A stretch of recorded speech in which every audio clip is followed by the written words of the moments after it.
अस्सलाम वालेकुम। हाँ जी, सारे भरावां दा की हाल है। अच्छा जी, अज असी तुहाडे नाल ना पोल्ट्री दे बारे गल करांगे। अजकल हालात ऑलरेडी हर बंदे नूं पता है, लेकिन हालात के बावजूद भी अगर तुसी मकसद के कोई भी काम करना चाहो, उहदे विच सब तो बेस्ट काम जिहड़ा है ना वो पोल्ट्री दा है। पोल्ट्री अगर किसी भाई नूं नहीं आंदी तो उहनूं मैं सिखावांगा। तुसी मेरी हर वीडियो आवन वाली वेखनी है, तकनी है, चैक करनी है कि उहदे विच की हो रहा है। ठीक है, असी जनाब आए पोल्ट्री के बारे गल करांगे।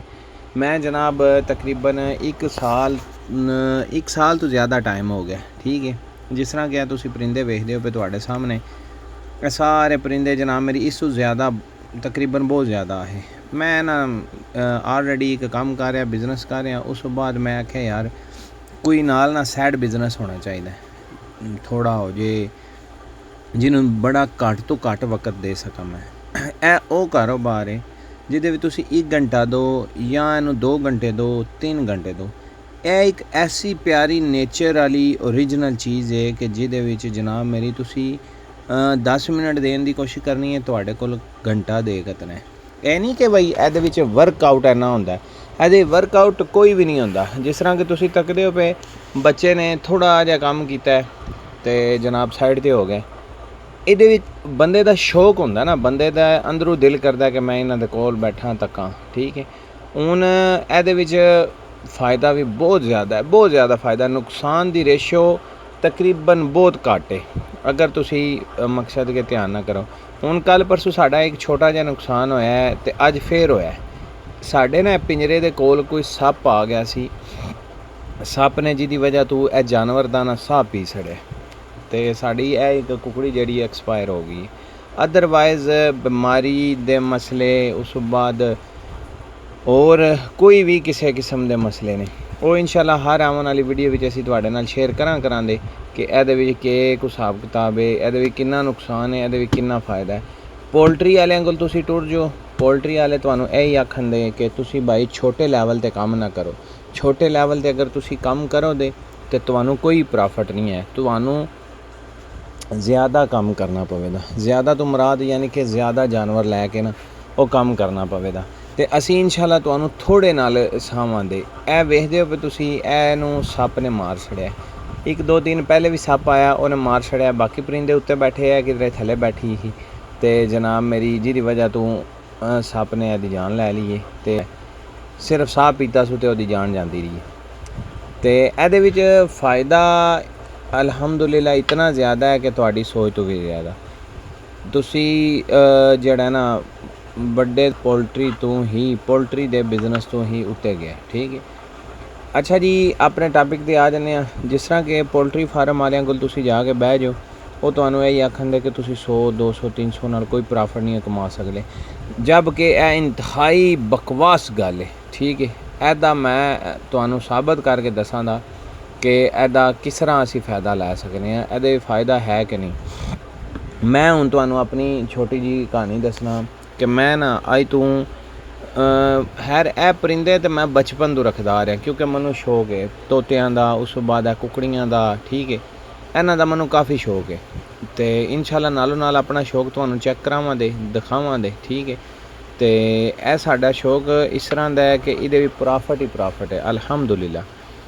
तो जनाब हुण मैं तुहानूं अपनी गल दसां। मैं ना 1 साल पहला जनाब एवें बैठे सी, मैं यार कोई सैड बिजनेस किया जाए।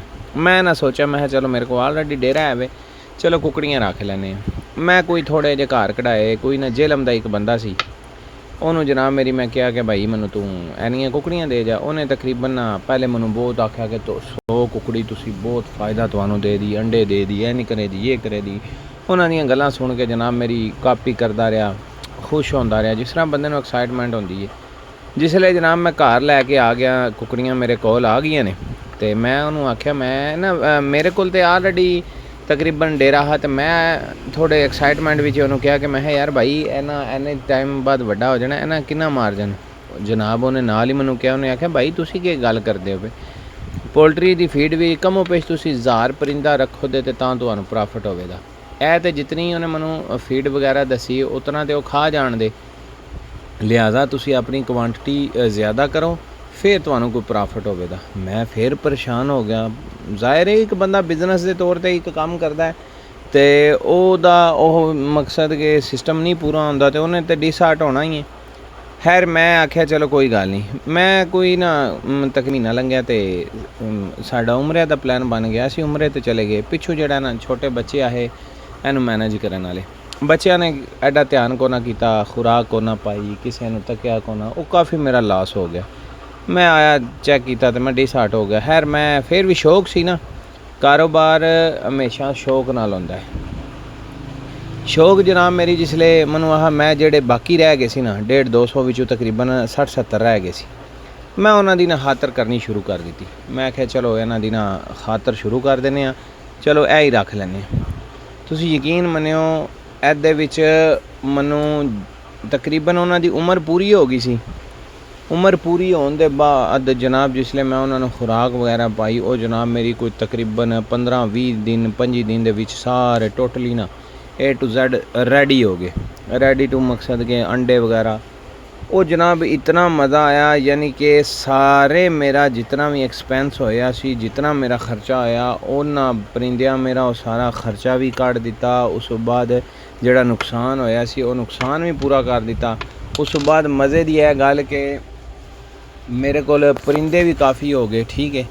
ਉਸ ਤੋਂ ਬਾਅਦ ਅੰਡੇ ਵੀ ਤਕਰੀਬਨ ਅਸੀਂ ਪੂਰਾ ਸਾਲ ਅੰਡੇ ਖਾਧੇ ਵੀ, ਕੋਈ ਸੇਲ ਵੀ ਕੀਤੇ, ਠੀਕ ਹੈ। ਯਾਨੀ ਕਿ ਬੜਾ ਹੀ ਮਜ਼ਾ ਆਇਆ। ਤੇ ਗੱਲ ਕਰਨ ਦਾ ਮਕਸਦ ਹੈ ਵੇ ਕਿ ਜਿਹੜੇ ਵੀ ਪੋਲਟਰੀ ਫਾਰਮ ਵਾਲੇ ਜਾਂ ਤੁਹਾਨੂੰ ਕੋਈ ਗਲਤ ਗਾਈਡ ਕਰਦਾ ਹੈ ਕਿ ਬਾਈ ਤੁਸੀਂ 100 ਨਾਲ 30 ਨਾਲ 20 ਨਾਲ ਕੁਝ ਨਹੀਂ ਕਰ ਸਕਦੇ, ਇਨਸ਼ਾਅੱਲਾ ਤੁਸੀਂ ਸਾਡੀ ਵੀਡੀਓ ਨਾਲ ਜੁੜੇ ਰਹੋ। ਅਸੀਂ ਜਨਾਬ ਮੇਰੀ ਤੁਹਾਨੂੰ 100 ਵਿੱਚੋਂ ਪ੍ਰੋਫਿਟ ਵੀ ਕਮਾ ਕੇ ਦੱਸਾਂਗੇ ਤੇ ਦੱਸਾਂਗੇ ਵੀ ਕਿ ਕਿਤਨਾ ਪ੍ਰੋਫਿਟ ਕਮਾਉਣਾ ਹੈ। ਜਿਤਨੇ ਪੋਲਟਰੀ ਫਾਰਮ ਵਾਲੇ ਅੰਡਿਆਂ ਵਗੈਰਾ ਤੋਂ ਕਮਾਉਂਦੇ ਨੇ, ਅਸੀਂ ਤੁਹਾਨੂੰ ਇਹਨਾਂ ਦੇ ਹੋਰ ਤਰੀਕੇ ਦੱਸਾਂਗੇ ਜਿਹਦੇ ਤੋਂ ਤੁਸੀਂ ਜ਼ਿਆਦਾ ਤੋਂ ਜ਼ਿਆਦਾ ਜਿਹੜਾ ਨਾ ਪੈਸੇ ਕਮਾ ਸਕਦੇ ਹੋ। ਅਸੀਂ ਇਹ ਹੁਣ ਮੇਰੇ ਕੋਲ ਕੁਝ ਚੰਦ ਪਰਿੰਦੇ ਰਹਿ ਗਏ ਨੇ, ਅੱਗੋਂ ਇਹ 1-2 ਮਹੀਨਾ ਲੰਘ ਰਵੇ ਦਾ ਨਾ ਅਸੀਂ ਸੀਜ਼ਨ ਫਿਰ ਜਿਹੜਾ ਨਾ ਉਹ ਚੂਚੇ ਪਾਵਾਂਗੇ। ਅੱਗੇ ਤੇ ਮੁੱਲ ਲੈ ਕੇ ਜਨਾਬ ਵਿੱਚ ਐਡ ਕਰੀ ਦੇ। ਹੁਣ ਇਨਸ਼ਾਅੱਲਾ ਅਸੀਂ ਜਿਹੜਾ ਨਾ ਇਨਕੂਬੇਟਰ ਵਿੱਚ ਜਿਹੜਾ ਨਾ ਕਢਾ ਕੇ ਤੁਹਾਨੂੰ ਦੱਸਾਂਗੇ ਕਿ ਚੂਚਿਆਂ ਨੂੰ ਪਾਲਣਾ ਕਿਸ ਤਰ੍ਹਾਂ। ਜਿਸ ਤਰ੍ਹਾਂ ਕਿ ਤੁਸੀਂ ਸਕਰੀਨ 'ਤੇ ਵੇਖ ਸਕਦੇ ਹੋ, 1-2 ਕੁਕੜੀ ਨੇ ਨਾਲ ਆਪਣੇ ਬੱਚੇ ਕਾਫੀ ਲਗਾਏ ਨੇ, ਇੱਕ ਦੇ ਕਾਫੀ ਥੋੜ੍ਹੇ ਵੱਡੇ ਹੋਏ ਨੇ। ਇਹ ਵੇਖ ਲਓ ਜਿਸ ਤਰ੍ਹਾਂ ਉਹ ਸਫੇਦ ਰੰਗ ਦਾ ਉਹ ਕਾਫੀ ਵੱਡਾ ਹੋ ਗਿਆ। ਉਸ ਤੋਂ ਬਾਅਦ ਉਹ ਕੁਕੜੀ ਦੇ ਨਾਲ ਛੋਟੇ ਨੇ, ਇੱਕ ਹੋਰ ਕੁਕੜੀ ਹੈ ਉਹਦੇ ਨਾਲ ਵੀ ਇਸ ਤੋਂ ਛੋਟੇ ਚੂਚੇ ਆਏ ਨੇ, ਠੀਕ ਹੈ। ਤੇ ਤੁਸੀਂ ਸਾਡੀ ਵੀਡੀਓ ਦੇ ਨਾਲ ਅਟੈਚ ਹੋ ਜਾਓ। ਤੁਹਾਨੂੰ ਇਨਸ਼ਾਅੱਲਾ ਇਹ ਮੇਰਾ ਆਪਣਾ ਜ਼ਾਤੀ ਲਾਈਫ ਵਿੱਚ ਤਜਰਬਾ ਹੈ, ਇਹਨਾਂ ਨੂੰ ਮੈਂ ਖੁਦ ਪ੍ਰੈਕਟੀਕਲ ਕੀਤੇ ਹੈ। ਇਹ ਪ੍ਰੈਕਟੀਕਲ ਚੀਜ਼ਾਂ ਇਨਸ਼ਾਅੱਲਾ ਤੁਹਾਨੂੰ ਦੱਸਣ ਲੱਗਾ। ਅਗਰ ਕੋਈ ਵੀ ਬੰਦਾ ਆਖੇ ਹਾਂ ਅਗਰ ਤੁਸੀਂ ਕੇਅਰ ਨਾ ਕਰੋ ਨੁਕਸਾਨ ਹੋ ਜੇ, ਉਹ ਦੇਖੋ ਉਹਦੇ ਵੀ ਕਸੂਰ ਤੁਹਾਡਾ ਆ ਜਾਂਦਾ। ਇਸ ਤੋਂ ਇਲਾਵਾ ਕਿਸੇ ਵੀ ਭਾਈ ਨੂੰ ਨੁਕਸਾਨ ਹੋਵੇ, ਇਹ ਭਾਈ ਮੈਂ ਆਪਣਾ ਨੰਬਰ ਵੀ ਵਿੱਚ ਲਿਖਾਂਗਾ, ਕਿਸੇ ਵੀ ਭਾਈ ਨੂੰ ਨੁਕਸਾਨ ਹੋਵੇ ਉਹਦਾ ਨੁਕਸਾਨ ਮੈਂ ਭਰਾਂਗਾ। ਇਨਸ਼ਾਅੱਲਾ ਆਉਣ ਵਾਲੀ ਵੀਡੀਓ ਦਾ ਇੰਤਜ਼ਾਰ ਕਰੋ। ਸਾਡੀਆਂ ਵੀਡੀਓ ਦੇ ਨਾਲ ਜੁੜ ਜਾਓ। ਸਾਡੇ ਪੇਜ ਨੂੰ ਆਪਣਾ ਸਾਡੇ YouTube ਚੈਨਲ ਨੂੰ ਫਾਲੋ ਕਰ ਲਓ, ਸਬਸਕ੍ਰਾਈਬ ਕਰ ਲਓ, ਬੈਲ ਆਈਕਾਨ ਦਾ ਬਟਨ ਦਬਾ ਲਓ ਤਾਂ ਕਿ ਹਰ ਆਉਣ ਵਾਲੀ ਵੀਡੀਓ ਜਿਹੜੀ ਉਹ ਤੁਹਾਡੇ ਤੱਕ ਪਹੁੰਚ ਸਕੇ। ਤੇ ਜਿਹੜਾ ਨਾ ਇਸ ਵੀਡੀਓ ਨੂੰ ਲਾਈਕ ਕਰ ਦਿਓ ਤਾਂ ਕਿ ਹੋਰ ਵੀ ਸਾਰੇ ਭਰਾਵਾਂ ਦਾ ਫਾਇਦਾ ਹੋ ਜੇ। ਤੇ ਦੁਆਵਾਂ ਵਿੱਚ ਯਾਦ ਰੱਖਿਓ ਆਪਣੇ ਭਰਾ ਨੂੰ, ਕੋਈ ਵੀ ਗੱਲ ਗਲਤ ਲੱਗੇ ਤੇ ਮਾਜ਼ਰਤ ਚਾਹੁੰਦੇ ਹਾਂ। ਤੇ ਇਨਸ਼ਾਅੱਲਾ ਤੁਸੀਂ ਜਿਹੜਾ ਨਾ ਸਾਡੀ ਵੀਡੀਓ ਦੇ ਨਾਲ ਅਟੈਚ ਰਹੋ ਤੇ ਅਸੀਂ ਤੁਹਾਨੂੰ ਬਿਜ਼ਨਸ ਕਰਾਵਾਂਗੇ, ਤੁਹਾਨੂੰ ਇਨਸ਼ਾਅੱਲਾ ਮਜ਼ਾ ਆਵੇਗਾ। ਆਪਣਾ ਖਿਆਲ ਰੱਖੋ। ਅੱਲਾ ਹਾਫਿਜ਼।